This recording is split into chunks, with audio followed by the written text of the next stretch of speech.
2020, you have this revelation. You recognize where this is going. You see how it charts, and you say, this is going to be a real problem. Verbal or life. How worried should we be about artificial intelligence? Here, let's look over a clip of Joe Rogan interviewing two engineers who are warning him about what's about to come. It's crazy, but let's take a look. Remember to hit that like button before you leave, all right? 2020, you have this revelation. You recognize where this is going. You see how it charts, and you say, this is going to be a real problem. Does anybody listen to you? This is where the problem comes, right? Yeah, like we said, right? You can draw a straight line. You can have people nodding along, but there's a couple of like hiccups along the way. One, is that straight line really going to happen? All you're doing is like drawing lines on charts, right? I don't really believe that that's going to happen. And that's one thing.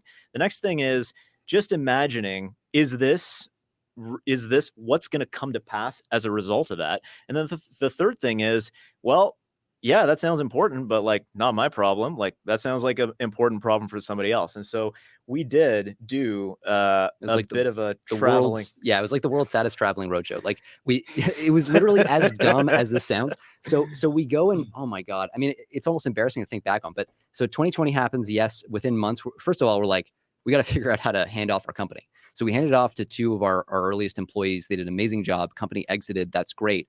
But that was only because they're so good at what they do. We then went, what the hell? Like, how can you steer this situation? We just thought we got to wake up the US government. As stupid and naive as that sounds, like that was the big picture goal.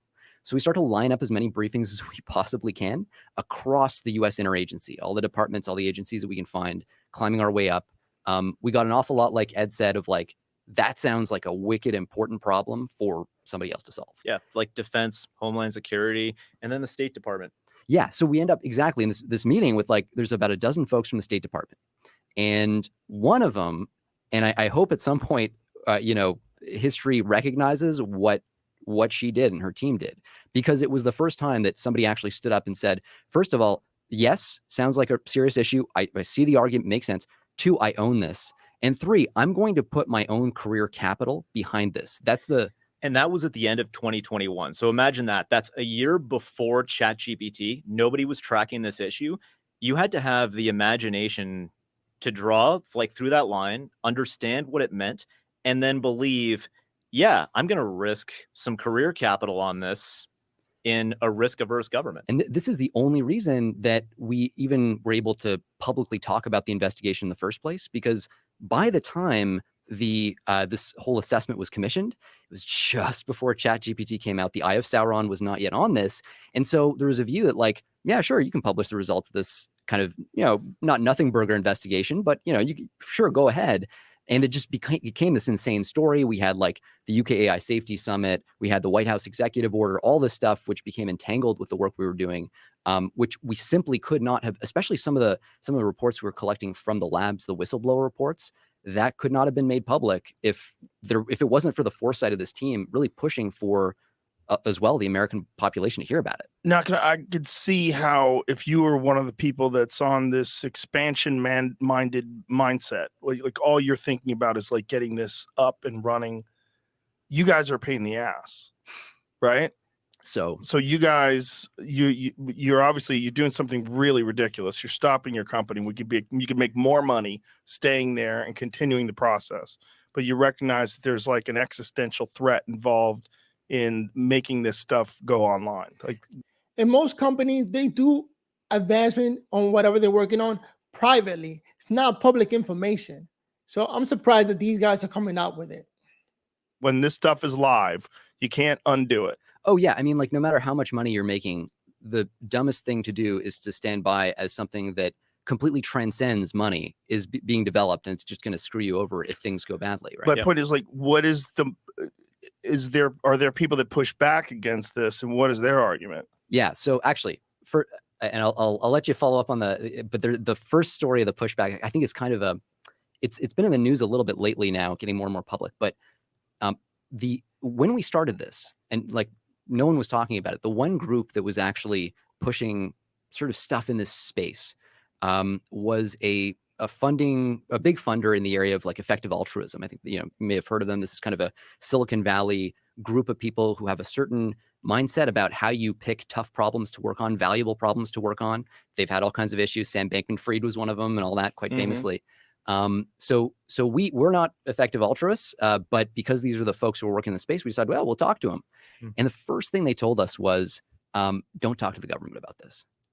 Their position was, if you bring this to the attention of the government, they will go, oh shit, powerful AI systems, and they're not going to hear about the dangers. So they're going to somehow go out and build the powerful systems without caring about the risk side, which when you're like in that startup mindset, you want to fail cheap. Like you don't want to just like make assumptions about the world and be like, okay, let's not touch it. So our instinct was, okay, let's just test this a little bit and like talk to a couple people, see how they respond, tweak the message, like kind of keep climbing that ladder. That's the kind of, builder mindset that we came from in Silicon Valley.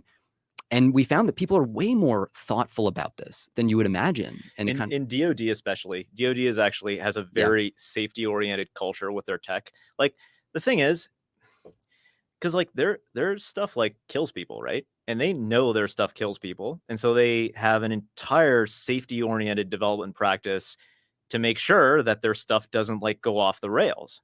And so you can actually bring up these concerns with them and it lands in kind of a ready culture. But one of the issues with the individuals we spoke to who were saying don't talk to government is that they had just not actually interacted with any of the folks that they were kind of talking about and imagining that they knew what was in their heads. And so they were just giving, incorrect advice. And frankly, like, so we work with DoD now on, actually deploying AI systems in a way that's safe and secure. And the truth is, at the time when we got that advice, which was like late 2020, reality is you could have made it your life's mission to try to get the Department of Defense to build an AGI, and like you would not have succeeded because nobody was paying attention. Wow. Because they just didn't know. Yeah, there's a chasm, right? There's a gap to cross. Like there's information. There's information spaces that DoD folks like operate in and work in. There's information spaces that Silicon Valley and tech operated in. They're a little more convergent today, but especially at the time, they were very separate. And so the briefings we had to constantly, iterate on like clarity, making it very kind of clear and explaining it. They did a lot of work to get the information out and to talk to the government. It sounds like a lot. And all that stuff. Years it took. And that was the piece to your question about like the pushback from inside the house. I mean, that was the people who cared about the risk. Yeah. Man, I mean, like when we actually went into the labs. So some labs, not all labs are created equal. We should make that point. When you talk to whistleblowers, what we found was there's one lab that's like really great. So Anthropic, when you talk to people there, you don't have the sense that you're talking to a whistleblower who's nervous about telling you whatever. Roughly speaking, what the executives say to the public is aligned with what their researchers say. It's all very, very open. More closely, I think, than any of the others. More closely than any of the others. Always, there are always variations here and there. But some of the other labs, like very different story. And you had the sense, like we were in a room with one of the frontier labs. We're talking to their leadership. This is part of the investigation. And there was somebody from, anyway, it won't be too specific, but there was somebody in the room who then took us aside after, and he hands me his phone. He's like, hey, can you please like put your phone number in, can you please put, or no, yeah, he put his number in my phone. And then he kind of like whispered to me, he's like, hey, so whatever recommendations you guys are going to make, I would urge you to be more ambitious. And I was like, what does that mean? He's like, can we just talk later? So as happened in many, many cases, we had a lot of cases where we set up bar meetups after the fact, where we would talk to these folks and get them in an informal setting.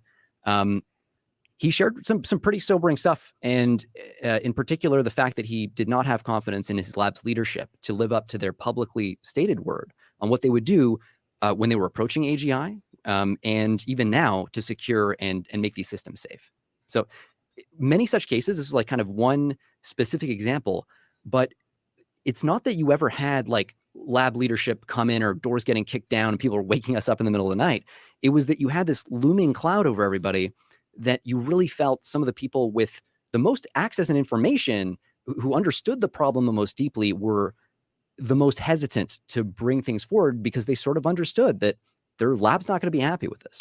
And so it's very hard to also get an extremely broad view of this from inside the labs because, you open it up, you start to talk to, we spoke to like a couple of dozen people about various issues in total. You go much further than that and, word starts to get around.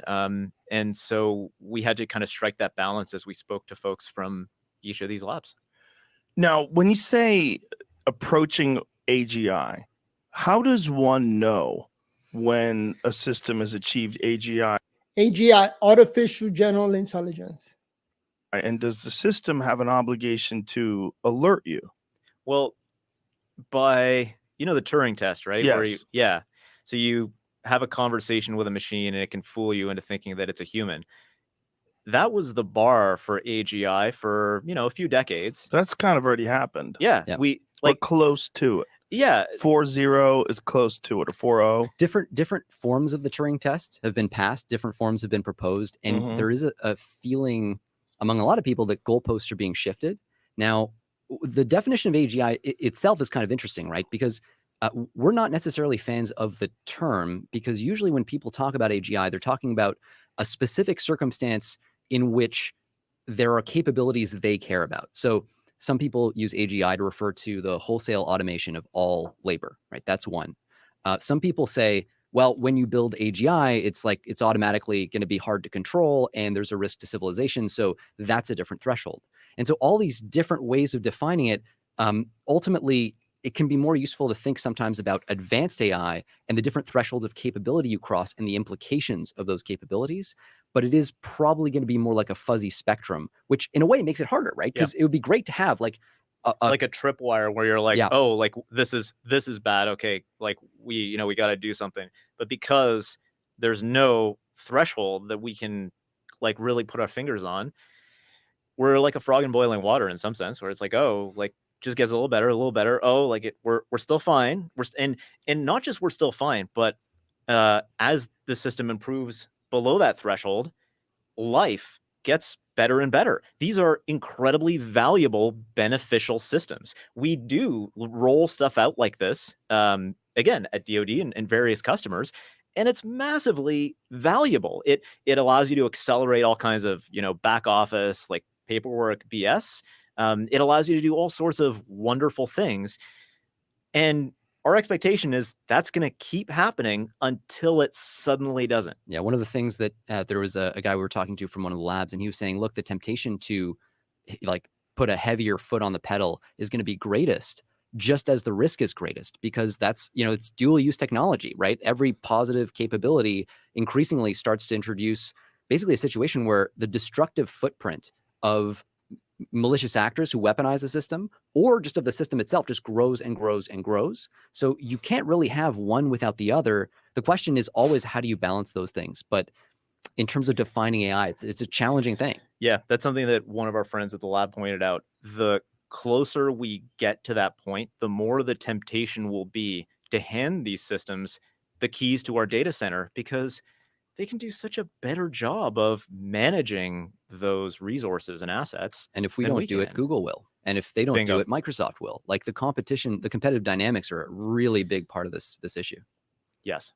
So it's just a mad race to who knows what. Exactly. Yeah. That's actually the best summary I've heard. I mean, like no one knows what the magic threshold. It just, these things keep getting smarter. So we might as well keep turning that crank. And as long as scaling works, right? We have a knob, a dial, we can just tune. And we get more IQ points out. What, from your understanding of the current landscape, how far away are we looking at something being implemented where the whole world changes? Arguably, the whole world is already changing as a result of this technology. The U.S. government is in the process of task organizing around various risk sets for this. That takes time.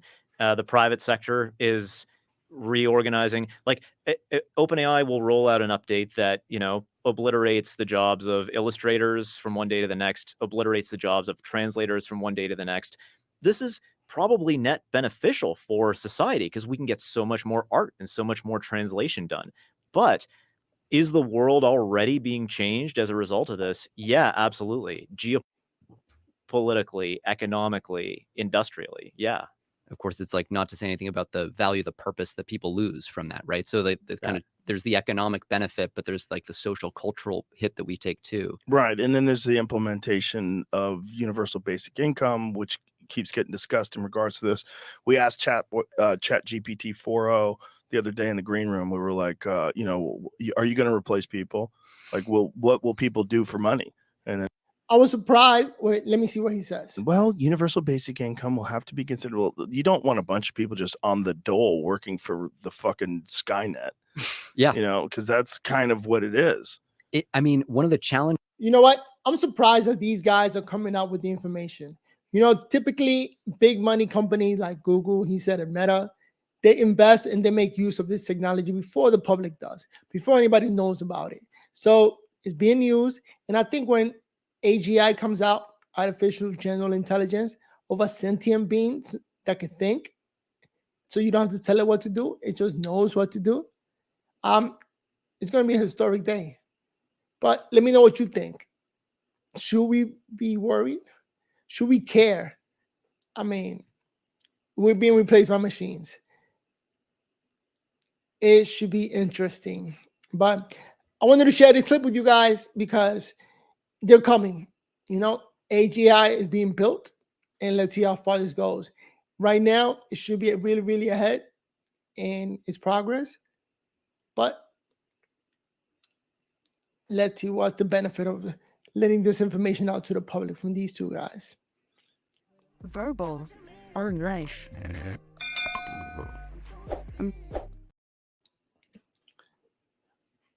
I don't know what I'm gonna do. Let's just celebrate the fact that we have computers doing the heavy lifting or the thinking work. We got to do is to live it up with universal basic income.